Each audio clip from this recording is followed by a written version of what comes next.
Hey, Professor Homa back with P5, Project 5, our painting, getting started number 2.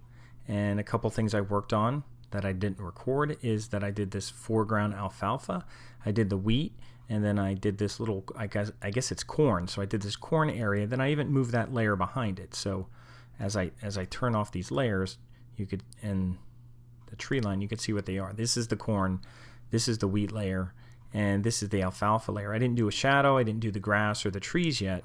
I just wanted to kind of record a little bit because what I'm going to do next is do the clouds. And I'm going to zoom into these clouds. I already made a layer here called Clouds Little. Now I didn't do anything yet. Now what I'm going to do up here, and I'll zoom into it, is I'm just going to draw a cloud, and I'm going to do it with my pencil. Now start to draw with your pencil a little bit and just see how the anchor points are working out.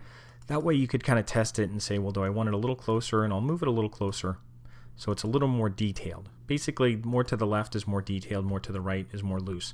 And I'm going to kind of trace this wispy cloud with my pencil tool. And I'm just going to kind of go around it. I didn't even check my layer color, but I'm following it as best I can. Now, this is going to be something where in Photoshop I may blur this and turn the opacity down to make it look more cloud-like. But right now I'm just going to make it kind of a solid vector shape, and I'll trace it the best I can. It's kind of an interesting kind of shape. And when you get to the beginning, just one thing, when you get to where you started, if you hold your Option key, you'll get a little circle to kind of close the shape. Now you don't have to do that, but it's not a bad habit to get in if you'd ever need to do some pathfinders or anything. Otherwise it won't truly be closed. But that may not matter, but if you do need to close it, hold your Option key, and that'll make that a closed shape. Where, you know, as long as you go to where you started, as long as you finish where you started. And on the same, I'll do a couple of these wispy ones on the same layer here. I'll do all the wispy ones here. Now, it's not the best layer color. Now, look what just happened. I drew this, and it actually, well, one thing you want to double check.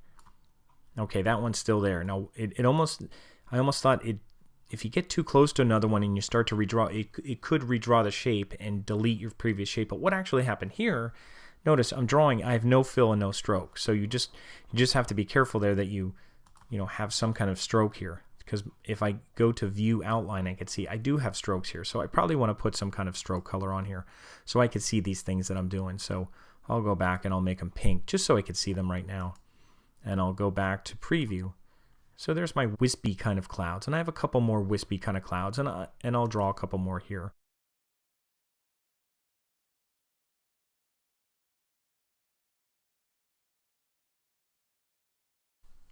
Okay, these are my wispy clouds, and maybe I'll even call these wispy, just so I know that they're kind of ones that they're going to have a different effect.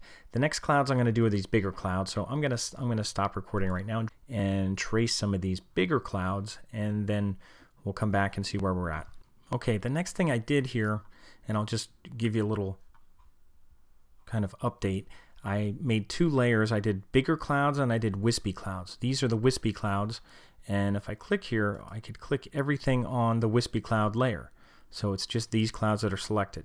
And if I click on the bigger clouds layer, I could click on everything that's on the bigger clouds layer by clicking on this. Now, these accidentally got put on the wrong. Now, I think as I was drawing, when I would click through these, I would lose my stroke and fill. And I think what it was doing was taking it from the background. So there's some, if I click on the background picture, you could see there's some paths here that got moved here. So what I'm going to do is just hold Shift, so that just these clouds, and I'm going to drag this little dot back up to the bigger clouds layer, because they got messed up for some reason as I was drawing. It must have been kind of sampling from the layer below, and I should really, what would make life easier is to lock that original layer, because I think it was then sampling the fill and stroke of the original layer, which is a bitmap which has no fill or stroke. So I think that's what was happening as I was drawing, because I was losing stroke color as I was drawing when I would do certain things. So I think that's what happened. So that's a good way to check. Click on this big circle here and see what's on that layer. So now those are all the clouds that are on the bigger clouds layer. And these are all the wispy clouds. And what I'm going to do next is probably the leaves of the trees and the trunks of the trees. These aren't very big trees here. and then some grass stuff, and then I'm going to have to work on the tractor. So I still have a lot to go, but I just wanted to kind of update you on where I'm at with this. You know, this is a process that's going to take a while. I expect you to take some time with illustrating this in Illustrator. It's going to be a full illustration, and then we're going to take this, export it, take all these layers into Photoshop, and then add some effects, which I think gives a really nice look to it.